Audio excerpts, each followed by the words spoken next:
Hello and welcome to the first of 6 presentations in the Global Motivations lecture series. My name is Matthew Hughes and I serve as the Executive Director of the International Relations Council in Kansas City. And we're so glad to have you with us today. The International Relations Council strengthens Kansas City's global perspective by maintaining an active dialogue around world events, global issues, and their impact on our community. As a nonpartisan, educational, nonprofit organization, the IRC values informed civil discourse, accessibility, and substance as we work to sharpen our community's 21st century global acumen. Whether you're joining us live or viewing the recording later, we invite you to learn more about the International Relations Council, including other upcoming events and how to join the IRC as a member on our website at irckc.org. The global rebalance of power continues.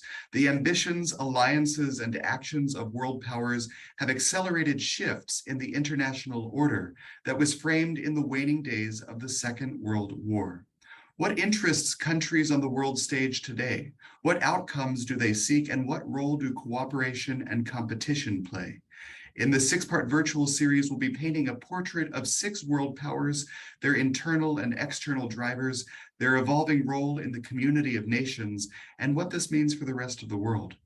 We hope you'll engage with us today as we explore the motivations of the European Union. We certainly welcome your thoughtful questions through the course of the conversation using the Q&A feature at the bottom of your screen.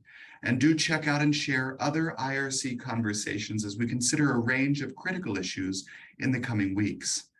We're grateful to our sponsors who have made today's program and the Global Motivations Lecture Series possible. In particular, sustaining series sponsors Cyprian Simkowitz and Jerry White, and the University of St. Mary, and supporting series sponsor Burns and McDonnell. Thanks also to Global Conversation sponsor Nancy C. Messer, sustaining conversation sponsor Polsinelli, and supporting conversation sponsor Commerce Bank. Thank you for finding value in these conversations. I'm now very pleased to introduce our speaker for today's program, who's joining us at the IRC for a second time. He's going to help us set the stage. Erik Brattberg is a Senior Vice President in the Europe practice at Albright Stonebridge Group. He's a recognized expert on European politics and transatlantic relations.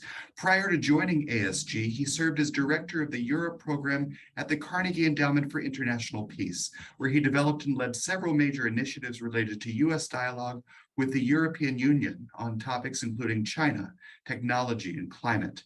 Previously, he's held numerous roles in leading think tanks on both sides of the Atlantic, and he's been featured in numerous outlets, both in media and in writing. He received an MS degree in Foreign Service from Georgetown University, which he attended as a Fulbright Scholar, and an MA and BA in Political Science from Uppsala University. Erik, thank you so much for being with us again. Take it away. Well, thank you so much, Matthew. Great to see you and great to see everyone on the screen again. It is a pleasure and an honor to be speaking with you again, and especially on this important topic of Europe's role in the world. The title of this series, I understand, is Global Motivation, so I thought it would be appropriate to dedicate this conversation to those brave Ukrainian men and women who are currently fighting for the cause of freedom and democracy in Ukraine, and whose strife, I think, should motivate all of us to strengthen our own resolve to those very values, both at home and abroad. And I think in many ways, we're at a similar point in history today, a similar inflection point to when Winston Churchill, 76 years ago, in 1946, in Fulton, Missouri, delivered his famous Iron Curtain speech. Back then, we were facing a new totalitarian border being erected between the West and a totalitarian East on the ashes of World War II, with the Soviet Union swallowing up many of the countries in Central Eastern Europe that would eventually lead to the Cold War. But at the end of the Cold War, in 1991, a lot of us believed that we were at an end of history point, that democracy, economic liberalism, and openness would prevail and would transform the rest of the world towards becoming more open, more democratic. That future has not materialized. Instead, today, we're facing authoritarianism on the rise globally. We're facing more protectionism and deglobalization, and we're facing a multilateralism in peril. As a result, a new Iron Curtain is being erected between the West and authoritarian states like Russia and China. And I think nowhere is this division more stark than in Ukraine right now, where Russia continues to launch an invasion and to refuses to acknowledge Ukraine's right to exist as a sovereign nation, and as a result has launched the biggest war in Europe since World War II. But China's authoritarian turn, both at home in Xinjiang and in Hong Kong, and in its neighborhood towards Taiwan, is equally threatening. I think for Europe and for the transatlantic relationship, the battle between democracy and authoritarianism is the single greatest challenge we're facing in our century. And this requires us to work both at home and abroad. But as I will argue here, and as I'm looking forward to discussing, despite facing these geopolitical challenges in its own neighborhood, a more gregarious Russia at its doorsteps, a rising China, an energy crisis and severe economic challenges and political uncertainty, I will argue that there are still good reasons to be optimistic about Europe's future and its role in the world, and why the US should care about what's going on the European continent. So if you will, I will outline 3 of the key challenges that I think Europe is facing internally, and then we can discuss what this means in terms of Europe's role in the world as we look forward. So the first major challenge that Europe is facing is obviously the war in Ukraine that now has been going on for over 6 months. Many European leaders initially doubted that Putin would launch this major invasion. They were skeptical of some of the intelligence that the US shared.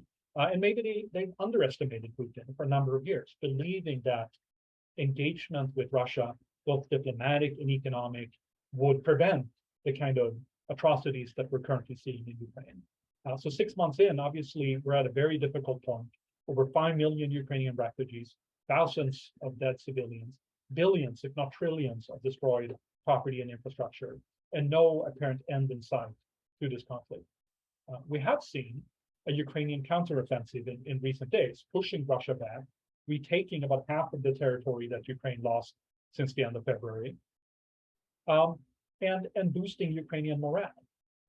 This, of course, underscores the incredible impact that the Western weapons that are being delivered to Ukraine are having on the ground. And I think Ukraine has showed itself to be a very capable and responsible user of these weapons, which I think will continue to lead to Western countries, including the United States, continuing, if not even increasing, the support for Ukraine. But that doesn't mean that this conflict is anywhere from over. Putin still has to decide on whether to double down, and he has plenty of resources that he can throw at Ukraine. He can subject his country to incredible hardship because he hasn't given up on his aims of subjugating Ukraine, or whether he at some point would be willing to enter into some type of negotiations. My assessment is that, unfortunately, the situation is likely to continue to be very dire, and we may even see greater Russian propensity to escalate the type of attacks that we've seen over the weekend in Kharkiv on civilian infrastructures. And as a result, I think the Western sanctions against Russia and the weapons support, military support for Ukraine, but also political and economic support for Ukraine is likely to remain. So that's the first major challenge for Europe, is how to deal with the war in Ukraine and the incredible threat to European security that Russia constitutes. The second one, which is in part an effect of the war in Ukraine, is the energy crisis that Europe is facing, and what that means in terms of adding to inflation and contributing to economic uncertainty. We're sort of seeing a perfect storm of spiking energy costs, creating inflation that's currently at 9.1% in the Eurozone. And this is threatening to unleash what at least BlackRock views as a severe economic recession in Europe next year. There's potential, as we're moving into the cold winter months, that we could see energy blackouts, especially for those energy-intensive industries and manufacturing in the continent. This could lead to a loss in manufacturing. It could lead to unemployment and GDP decline. And this is particularly worrisome for Europe's traditional economic powerhouse, Germany, which faces sort of a Lehman moment this winter of shrinking GDP and the potential for stagflation, where individual consumers and households costs are going up so much that they have to cut back on spending. So a potentially very difficult energy and economic situation in Europe in the coming months and years. And what does that then mean in terms of the political consequences, the potential for exacerbating political divisions and polarization and leading to a resurgence of populism that in many ways was tamed during COVID because voters were looking for responsible politicians that could address the public health crisis. I think there's a risk here if the energy crisis and the ensuing economic crisis become severe enough that we could also see more political instability as people turn their angers over rising energy prices, inflation, cost of living, employment, and just general economic decline to the incumbent governments. And I think we can all remember the Yellow Vest movements in France, for instance, back in 2019, which of course had to do with high energy costs. So I think there is certainly potential that we could see more political instability in Europe in the coming months. And we have some indications of that already. In Sweden over the past weekend, the far-right party became the second biggest party for the first time in its parliamentary election. And in Italy, at the end of this month, we're likely to see a far-right government form the next government after their snap elections. So potential for political instability as a result of the energy and economic uncertainty. Despite these three massive challenges and obstacles that Europe is facing, I think how Europe addresses these challenges could actually have transformative effects on the European Union itself. And I think we can all recall the words of Jean Monnet, who of course made a point early on in Europe's integration history that the EU will be forged during crisis. And we've seen that time and time again. The question is whether facing these crises, European leaders will actually respond forcefully enough. And if so, what that can lead to in terms of not just addressing them, but also transforming the European Union itself. And I think there are some opportunities there if we can act strongly.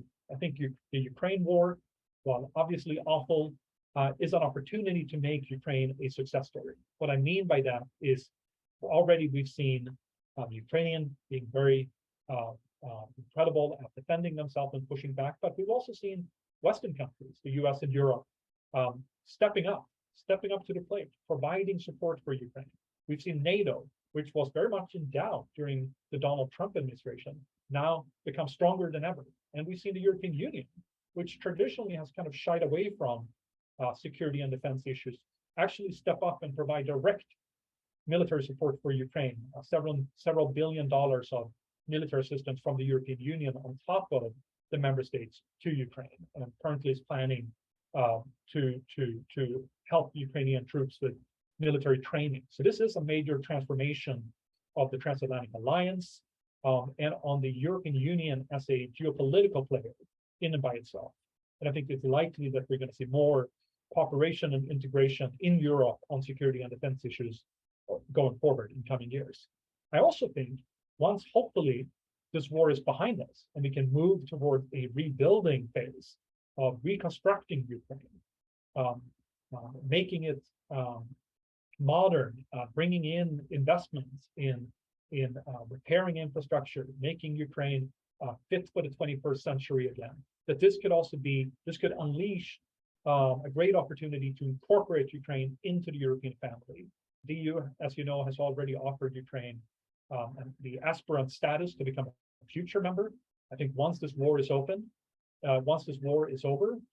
the pressure on European leaders to do good and pave the way for Ukraine to become a full member will only increase. And I think that could have a transformative effect on the European Union itself, bringing in a new dynamic country like Ukraine into the European family. And I think that should inspire Europeans as well. As the Ukrainians are fighting for their lives, for democracy, they're also fighting to be part of Europe. And I think, if anything, that should inspire Europe to live up to its own values and to use this as a transformative moment for itself.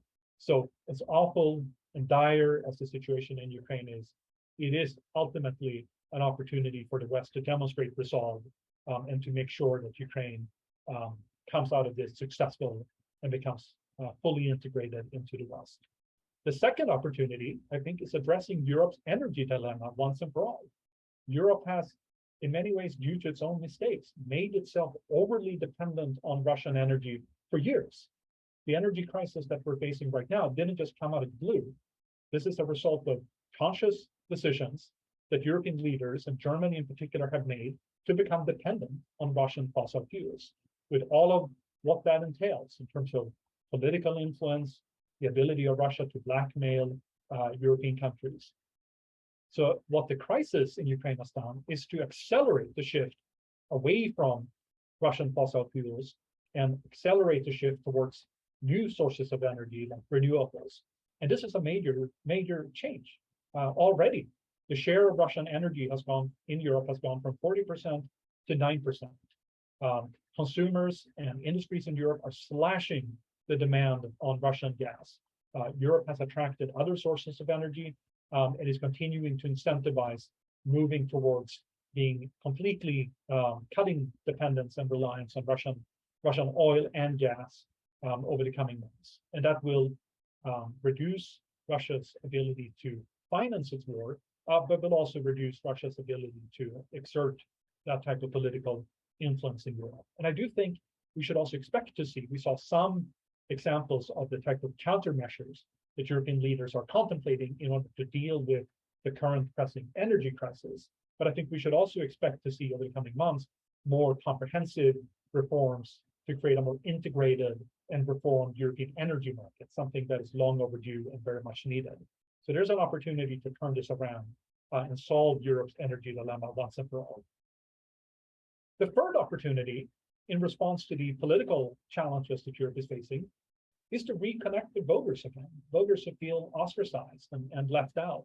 And here it's really essential that European leaders meet their citizens' demands. I think we saw during COVID, the EU, despite kind of a rocky start, eventually launching a very coordinated approach, including unprecedented common borrowing recovery package. And that's the type of solutions that I think citizens in Europe are looking for the leaders to deliver. So what we need now is bold solutions to address the inflation and energy crisis that Europe is facing. And we've seen some indications that leaders are beginning to step up. We saw German Chancellor Olaf Scholz speaking in Prague recently, outlining steps that Germany would like to see at the European level. In many ways, a delayed German response to Macron's speech at the Sorbonne in 2017, where he laid out his ambitious agenda for European reform.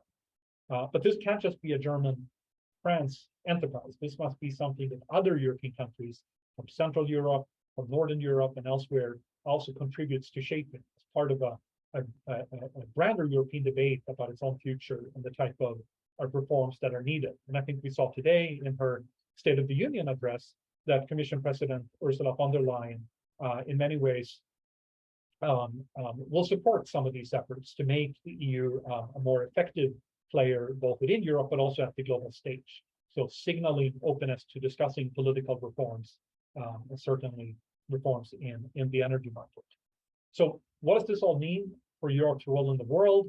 What does this mean for the US and how the US looks at Europe? I think ultimately what the US needs is a Europe that's strong, that can take responsibility for challenges in its own neighborhood, and that can act as a cohesive bloc and a strong ally in a world that's admittedly becoming much more multipolar and much more fraught with the rise of China and the rise of authoritarianism.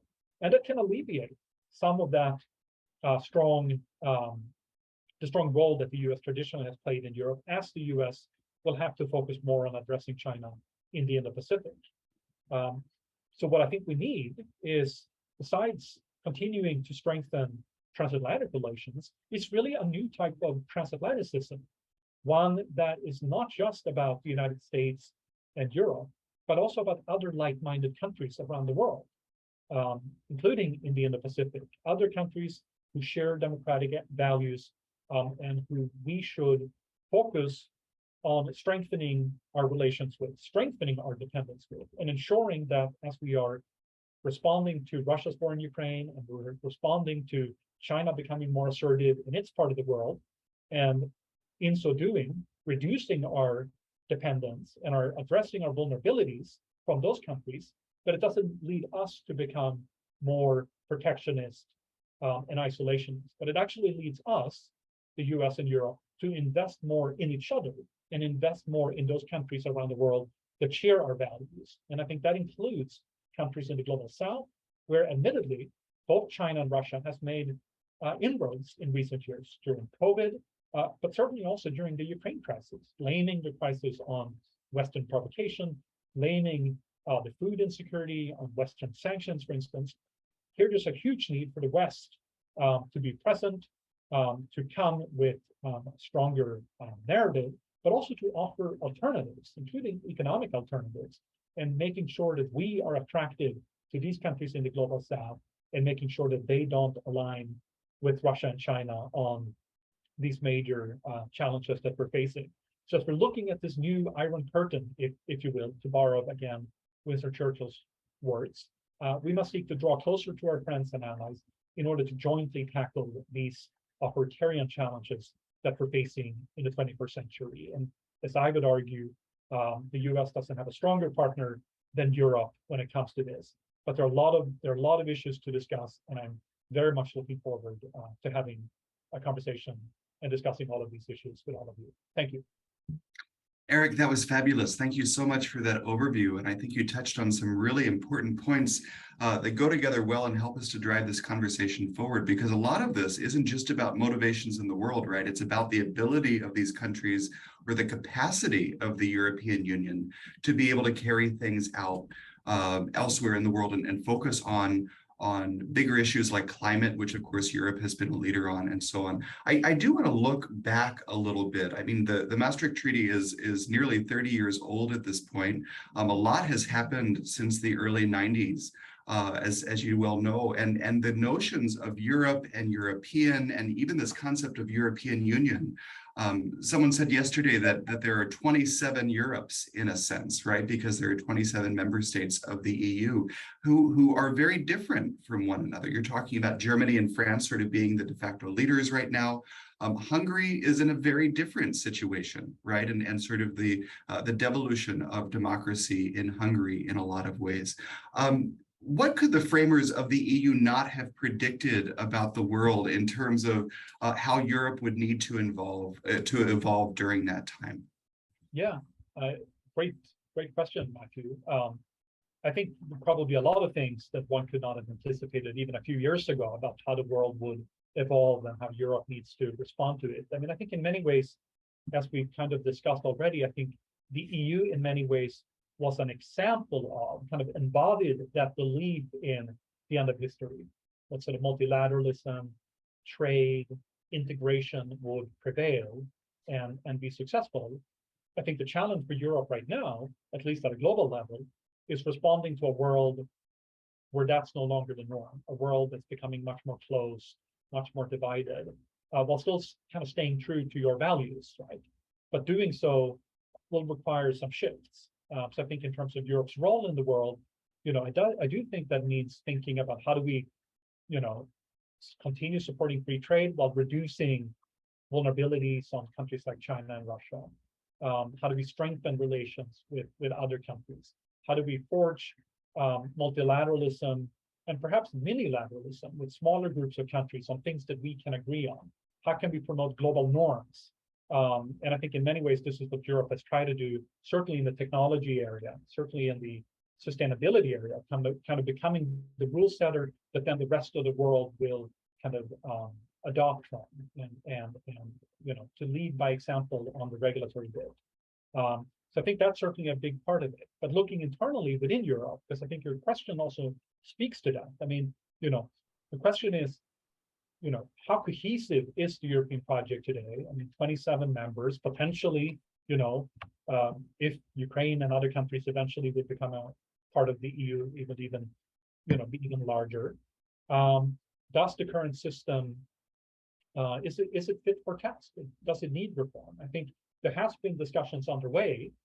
President Macron certainly laid out a number of his ideas. There's been a European conference that has kind of gathered citizen inputs into what a future, reforms of Europe should be. But I think we're not there yet. I think these are, first of all, in order to have a treaty change, that often takes a lot of time. So, You need to have the political impetus that maybe some of these major challenges that we're facing now will kind of tee up that impetus to make reform. But I think most likely, in the absence of any major treaty reforms in the coming years, I think you're likely to see changes in the margins where you can make changes without requiring kind of rewriting the constitution. So, for instance, on a thing that may seem trivial but is actually quite important on foreign policy. Currently, a lot of foreign policy decisions have a requirement for unanimity, where all the 27 countries must agree together. Well, if you were to reform that, that would actually allow the EU to make decisions on things like sanctions or human rights without having countries like Hungary being able to block those decisions. That would be a major step towards enhancing Europe's ability to act as a geopolitical actor in a world that's admittedly becoming more multipolar and kind of divided, right? So I think we might see tinkering around those kind of issues, and I think von der Leyen in her address today kind of hinted at that. So those might be some of the things to look for. Yeah, and it's interesting, right? Because when we compare this to what's going on with NATO right now, you know very well that Sweden and Finland were fast-tracked for obvious reasons into the alliance, into the military alliance. Do you see something like that possible for the EU? As we look at, we have a question from the audience about the possibility of Turkey joining the European Union. Again, these get back to sort of definitions of what Europe means, right?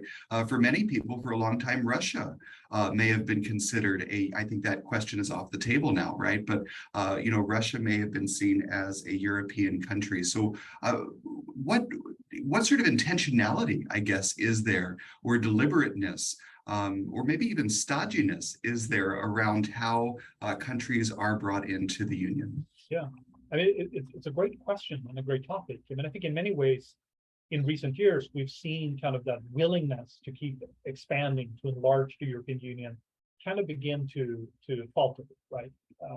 In many ways, because there were so many other preoccupations within the EU itself that people and leaders felt they had to address. The appetite to bring in more members wasn't really there, at least at a European level. You certainly have always had countries that have been more in favor than others to welcome more countries, especially in the Western Balkans and in Eastern Europe. But you've also had major countries like France saying, well, enough is enough. We need to consolidate the new members that we've brought in before we can contemplate bringing in more. I think the Ukraine crisis has kind of upended that, because I think what you saw earlier this spring with the EU, welcoming Ukraine and Moldova's aspirations to become members, at least providing a path for them to become members, is transformative in and by itself. It shows that enlargement is still on the agenda and on the table.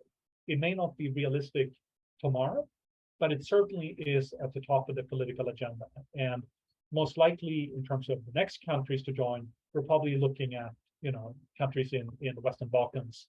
Certainly, Serbia, Bosnia, and others, or Montenegro, are probably come further than others. But I still think that the prospect of Ukraine, of Moldova, and Georgia joining is important. It's symbolically important. This is what the whole notion that we heard, after the end of the Cold War, of a Europe that's whole, free, and at peace. This is what it's about. And I think ultimately, for those countries, becoming part of the European family is the only guarantee against becoming ruled by Russia the way Russia is trying to subjugate Ukraine right now. So I think it is very significant, even if we're decades away from that reality. And I think that's also maybe what's has led to this desire to have a European political community, which President Macron has promoted, which is, you could interpret it as an alternative to EU enlargement, but you can also interpret it as a way to engage with countries that want to be part of Europe, excluding Russia, but including Turkey, but are not yet ready to become members, and including the UK, by the way. How do we engage on common issues that all of us are facing, whether it's on energy, whether it's on immigration or on COVID? That conversation needs to take place. On the question of Turkey, I mean, let's be very honest. Turkey was, even though it still is officially a candidate country to become a member, it was never going to become an EU member, both probably for historical and cultural reasons, but also because it's such a large country in the Middle East. And of course, the direction that Turkey has taken under President Erdogan is very differently, moving away from kind of the West, building relations with Putin, building relations with China. So I think we were better off being honest about that, recognizing that this is probably unlikely to happen. And let's have a frank conversation about what kind of partnership we can have with Turkey, short of Turkey becoming a member. So what can we do to strengthen the customs union together? What can we do to strengthen the economic ties with Turkey? How can we work together on migration issues, on security issues in its neighborhood, energy production in the Eastern Mediterranean? I think there's a number of issues where we can strengthen cooperation with Turkey. And much of that, I think, also, frankly, depends on Turkey itself and the direction it wants to go under President Erdogan. And of course, Turkey will face interesting elections at some point next year, which could have a determining effect on this very issue of where Turkey wants to go and how closely it wants to align itself, with the West. I think we've certainly seen during the Ukraine conflict, Turkey playing at least an ambivalent role, meeting with Putin, but at the same time providing support for Ukraine, including selling drones to Ukraine, facilitating this deal with Russia and Ukraine on getting the Ukrainian grain out of the Black Sea and the port of Odessa. So there is some signals that Turkey is certainly not putting all of their eggs in the Russian basket, and they're hedging between both sides. Erik, it's interesting as we're talking about these themes that you are bringing up around energy security, security issues, economic concerns, right, that have really served to unify Europe in the last number of months in a lot of ways and encourage cooperation. Several years ago, we were talking about a very different story where the United Kingdom was leaving the European Union, and people were concerned that that was going to be the thread that unraveled the whole sweater, right, that the whole piece was going to come apart because of that. And we came up with fun names for all these other countries leaving, Brexit and whatever they were going to be. That seems to have turned around, or did Brexit have some sort of negative impact after all, would you say, on the European Union? Yeah, no, I mean, of course, when the UK in mid-2016 decided to vote to leave the European Union, that was a big shock. That certainly shocked all of Europe. One of the big three in Europe deciding to leave unilaterally. But it hasn't, to your point, it hasn't upended the EU. In many ways, it's actually made the EU stronger, paradoxically enough. And I think there are a number of reasons for that. I think the UK always was a bit of a hesitant EU member, unlike France and Germany, kind of the two founding big powers of Europe. UK joined later, they joined in the early 70s. They always had an ambivalent relationship with Europe historically and certainly over recent decades.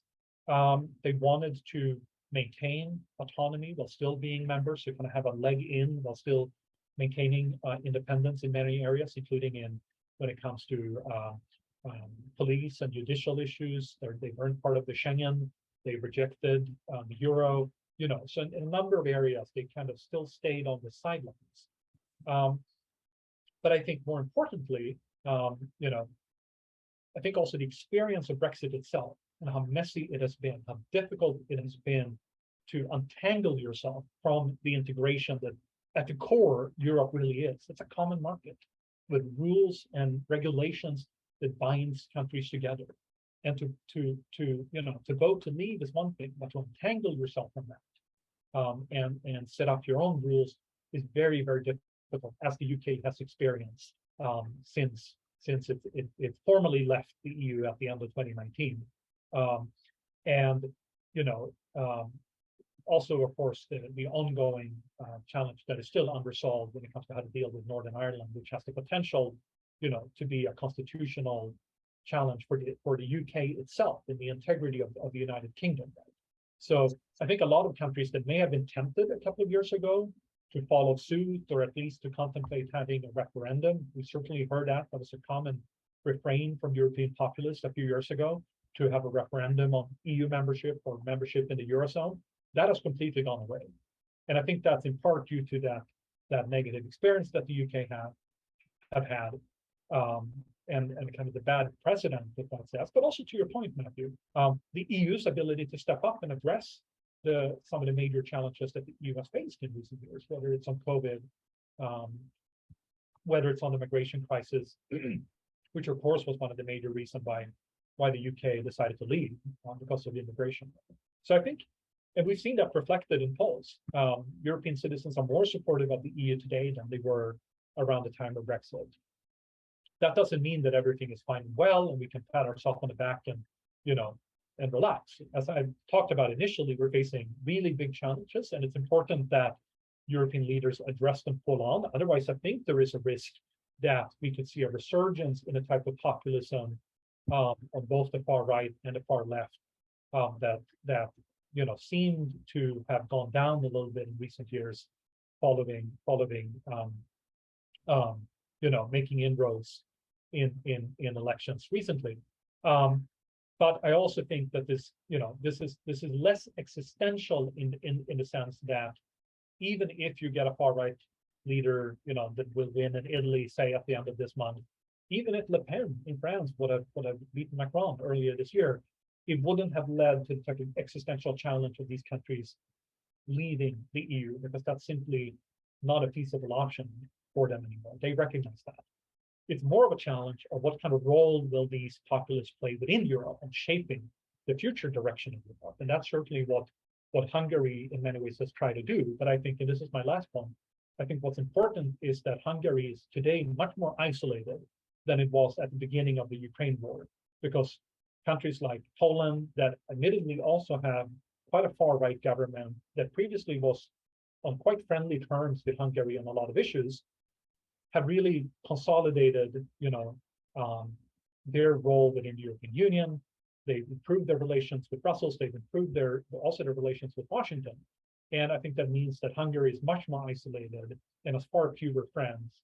And if you want to be elected, you don't want to be seen as being too friendly with Orban politically these days. So anyway, for all of those reasons, I think, we're much less likely to see other countries trying to follow the UK to somehow leave or reduce their role in the European Union. No, that's really helpful, Erik. Thank you. And I think a related question, sort of doing a final look at Europe internally, and then we'll start to look a little bit more on a global stage, but is about leadership, the sort of de facto leadership of the EU. It wasn't a surprise when Angela Merkel eventually left. We knew that she had to leave at some point. She obviously was an important figure in rallying the countries of Europe and in setting a tone. You mentioned Emmanuel Macron. Who are the other possibly emerging leaders in Europe? And we have a really good question from the audience as well related to this about, is there a goal for parity or equality among the 27 states of the European Union? We hear France and Germany talked about a lot. There are a lot of EU countries that really aren't mentioned in the same sentence and have a lot more struggles than France and Germany do, economically, socially, with energy, in all sorts of different ways. So if you could talk a little bit about leadership of the EU and then how that converts into sort of a view of equality across the Union. Yeah, no, great questions. I mean, I think the short answer is obviously we were used to Chancellor Merkel for 16 years being not only the German leader, but also in many ways the de facto leader of Europe. Maybe not always outspoken as a leader, but in many ways the one that could kind of hobble European countries together, that could forge a consensus on an issue. And that someone who would look not just at what is in Germany's interest, but what is really in all of Europe's interest. So with her disappearing from the scene, that's obviously creates a big void. Chancellor Scholz has not been able to kind of step up and kind of fill that void, play that role that she played. Macron certainly would like to be the leader, but he in many ways has also been a divisive leader in Europe. He's isolated himself, certainly with a lot of the countries in Central Eastern Europe in recent years, given his talk about European strategic autonomy, being less dependent on the United States and NATO, and his continued outreach, diplomatic outreach to Russia. Although I do think France has, in the course of the crisis in Ukraine, become much more kind of tough on how it views Russia as well. So I think that does mean that there isn't a single leader that's kind of the obvious leader at the moment. There's a number of figures, and I think what's been interesting also during the Ukraine crisis is that we've seen a number of leaders from smaller countries really stepping up and really in many ways exerting leadership at a European level. I'm thinking of the leader of Estonia, for instance, the Prime Minister Kallas. I'm thinking of the Prime Minister of Finland. I'm thinking of other smaller leaders from other countries in Europe have kind of played a stronger role, I think, in kind of speaking truth about the situation in Ukraine and Russia, and kind of making the case for a strong European response in a way that I think has resonated across the continent, and in a way that I think has given at least countries in Central Europe that always felt kind of like second-class citizens feel like they are now, if not in the driver's seat, at least, part of shaping the direction that Europe should take, and making sure that it can't just be France and Germany deciding for the rest of the bloc. So I think you have seen more influence from those countries, and I think that is a significant kind of evolution for how Europe functions. And I think ultimately it's a healthy thing, because I think while it is essential to have leadership from Paris and Berlin, it is not sufficient. And in order to anchor decisions at a European level, others needs to be part of that, and to have the type of coalitions between groups of countries that share similar objectives come together, I think is actually a very healthy thing for the EU and kind of democracy in Europe in general. And I think that speaks to the issue of equality between big member states and smaller member states. I think in many ways, to your previous question about Brexit, the UK leaving kind of in many ways exacerbated this dilemma, because before the UK was kind of a balancer against France and Germany exerting too much power in and by themselves, and by leaving, it has kind of led to the potential that France and Germany will kind of dictate more of the European agenda themselves in a way that has caused concern among some of the smaller and mid-sized members. But I think what we're seeing instead again is other countries continuing to step up. I also think it's noteworthy how at the EU level we're seeing the European Commission President Ursula von der Leyen also trying to exert political leadership, and in many ways even geopolitical leadership, in ways that we aren't really used to traditionally, maybe a European Commission president playing. And I think we certainly saw that in her State of the Union address today, talking a lot about Ukraine, wearing the colors of the Ukrainian flag, blue and yellow, in many ways trying to sort of position herself as also a prominent leader alongside the national leaders at the European stage. And I think that is significant. But whether we'll ever have a situation on equality between the member states, that's very difficult to say. I think one thing that is being discussed is reforming the European Parliament to make it more representative. But that would actually be to the proposals that are being put out there is actually to make it more proportional, because currently small countries, it's kind of like the House of Representatives. Small countries are overly represented in the European Parliament. So there's a discussion underway about adjusting that. But it is, I think it is an important point. And I think my last comment on this would be, I think there has been a bit of an evolution also towards more of a pan-European political debate in recent years in ways that we haven't seen before, where so much of the conversations about Europe is still viewed primarily through a domestic national lens. And I think we've seen kind of the emergence of a healthy European debate between countries and between citizens in different countries about what direction the EU should take. And I think that's a healthy development that we saw during the most recent election to the European Parliament, that I think we've seen in response to the big challenges that Europe has faced, be it COVID or currently dealing with the energy crisis.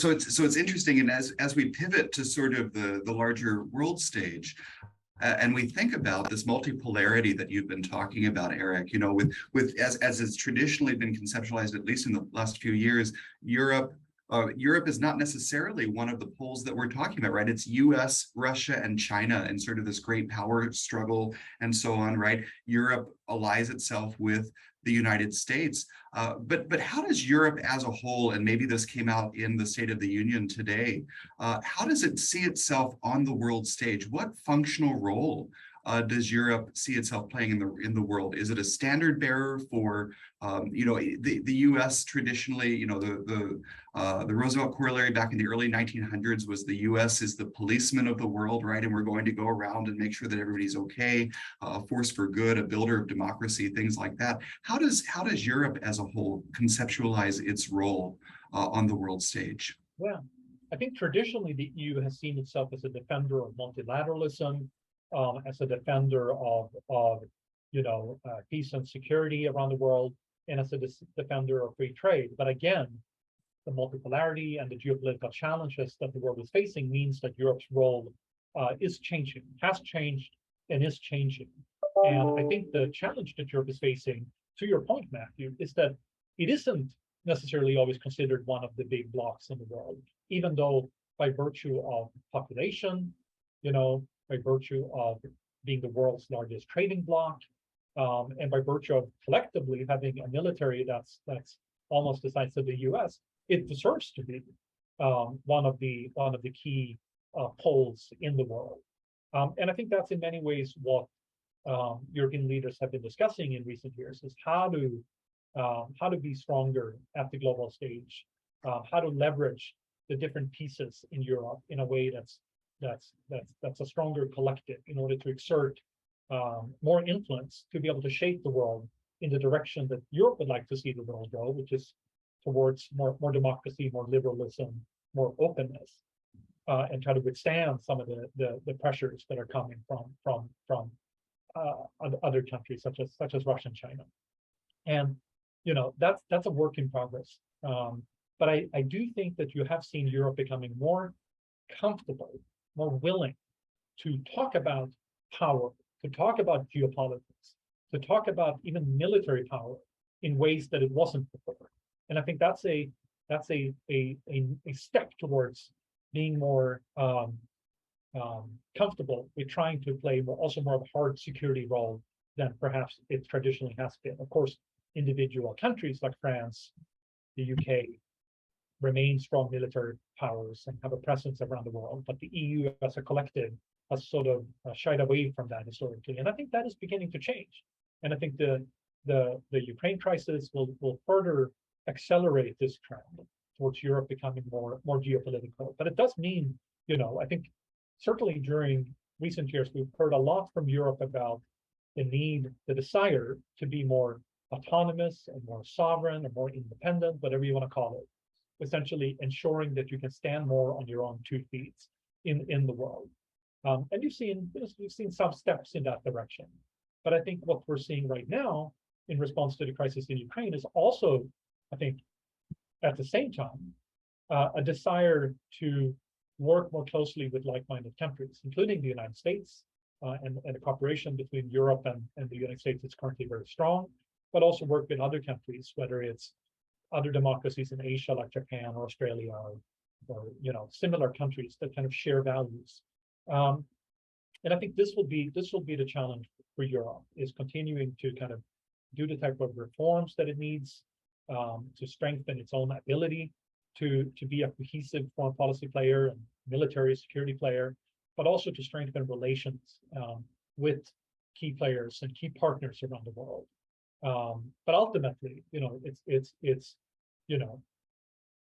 ultimately what the war in Ukraine and what the threat that Russia constitutes against Europe really means is that a lot of European focus in coming years will have to be devoted to its own continent rather than exerting military power elsewhere around the world. It's really going to have to be to fix its own regional security issues first and foremost. And how well it can do that will be, I think, will determine what kind of power Europe can be at the global stage. Well, no, and that's really helpful, because my next question was really about China and the influence that China is working very hard to spread around the world through the Belt and Road Initiative, through infrastructure projects and cultural projects in continents from the Middle East to Africa to Latin America.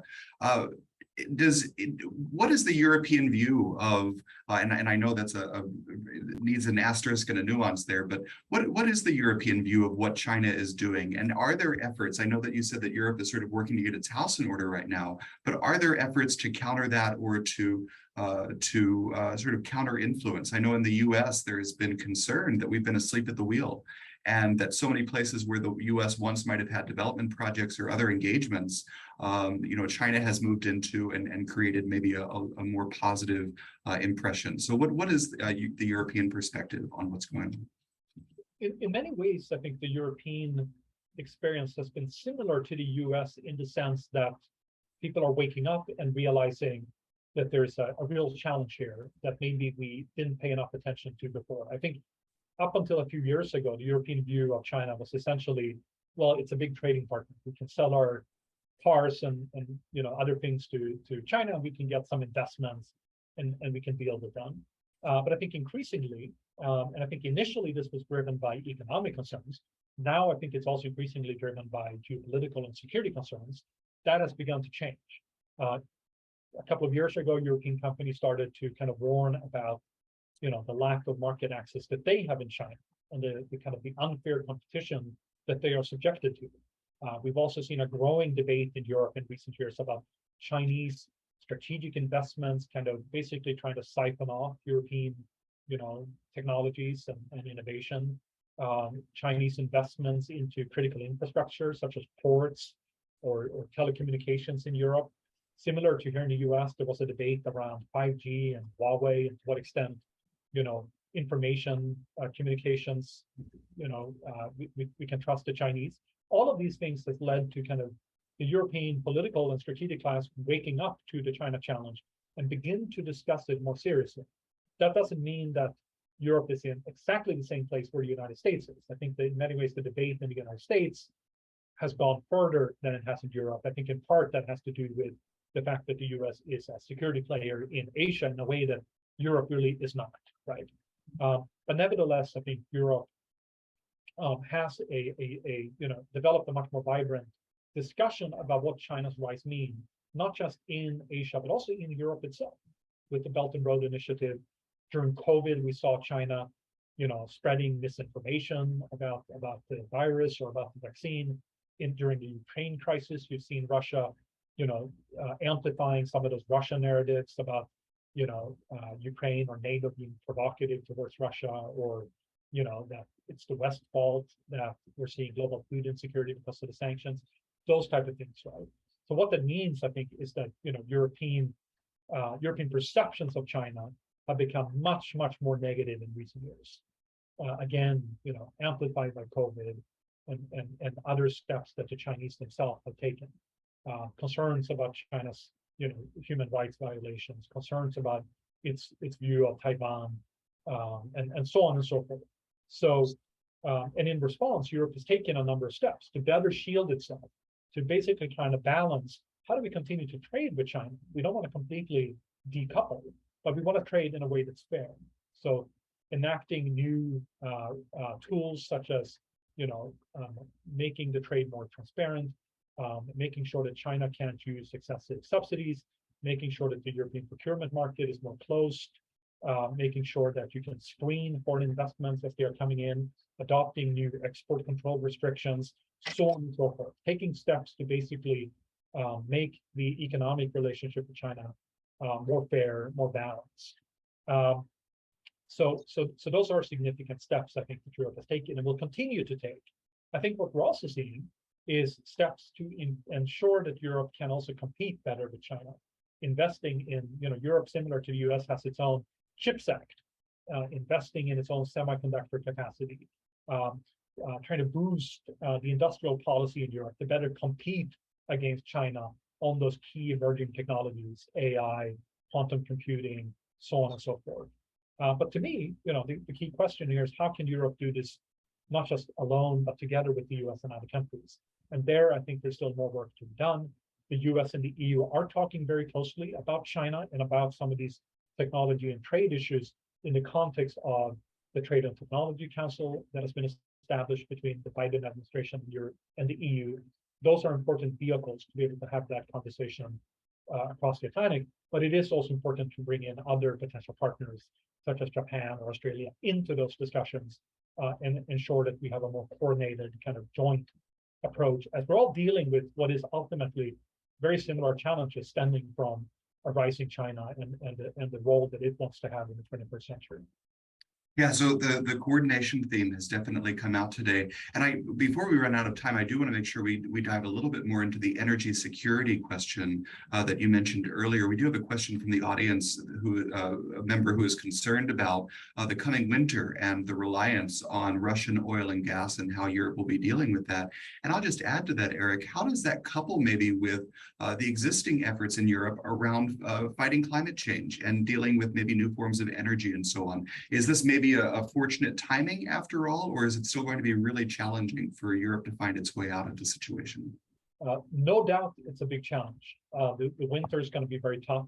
The energy security crisis, I think, is going to be very, very difficult for Europe to deal with. But I do think that there's the potential that we can get through it. And if we can get through the winter, because of some of these steps that Europe has taken to address the crisis, both through some of the things that are currently being considered in terms of price caps or imposing taxes on energy companies, but also just by reducing consumption and demand for Russian energy, that could at least ensure that we can cope with the winter. I think the key question, and you hit the nail on its head, is what does this mean for Europe's very ambitious climate agenda and sustainability agenda, and to what extent is this at risk because of European countries now doubling down on trying to replace Russian fossil fuels with other sources of fossil fuel. I think that is a short-term solution to an energy security problem. But the long-term solution is obviously to double down on investing even more in renewables. Ensuring that Europe can have other alternatives to Russian energy, but ultimately what Europe needs is to invest more in solar and wind, other sources of energy. And I think we are likely to see Europe continuing to do this because it is the only solution. And some of the initiatives that the US put out so far aims to try to do both of this, even though it's sort of difficult to reconcile investing more in fossil fuel in the short term, but ultimately in the long term, ensuring that this can actually accelerate and speed up the energy transition will be crucial. And Europe, of course, is a leader there. And a lot of the decisions that Europe make will have a global impact. Be it on electric vehicles or setting standards, leading on clean tech innovation, and so on and so forth. But I think a challenge here, and this kind of gets to the dependency issue in dealing with China, is in order for Europe to be successful in its energy revolution and invest more in renewables, it needs access to raw materials, many of which it traditionally has gotten from China. So as it tries to reduce dependence on China, where else can Europe get access to raw materials and critical minerals from countries that are less risky than China, or potentially even within Europe itself, in order to be able to make that energy transition that it wants to accomplish. I think a second challenge is ensuring that as Europe is continuing on its own energy transition, that it also supports a global energy transition, including in the global south. And here again, as you mentioned earlier, it's so important to provide alternatives to what China's doing with the Belt and Road, which in many ways is financing coal plants and not necessarily renewable projects. And here Europe really needs to step up together with the US, in Africa, elsewhere around the world, doing more to ensure that the energy transition in the West doesn't leave countries in the global south worse off than they were before. So making sure that this is an equitable transition and something that the whole world can benefit from, I think is hugely important to undermine. Otherwise, I think there's a risk that we'll undermine ourselves and our own standing in the world if we're seen as doing this just for ourselves. Whereas in reality, climate change is a global issue. It needs to be addressed at a global level. Yes, Europe can be a driver and can spearhead, but it needs to do so at a global scale. Erik, this has been a fabulous conversation, and our time has just flown by today. I can't say how thankful I am for your contributions to our understanding about what's going on in the European Union and its role in the world. Thank you so much. Thank you very much. My pleasure. Great questions. Absolutely. We'll look forward to getting you back to or into Kansas City at some point in the very near future, we hope. And thanks to everyone who joined us from home today or wherever you are. We look forward to continuing the conversation as part of the Global Motivation series in the coming weeks. You can learn more about that series and all of our programs at the International Relations Council online at irckc.org. Thanks so much, everybody, and we'll see you soon.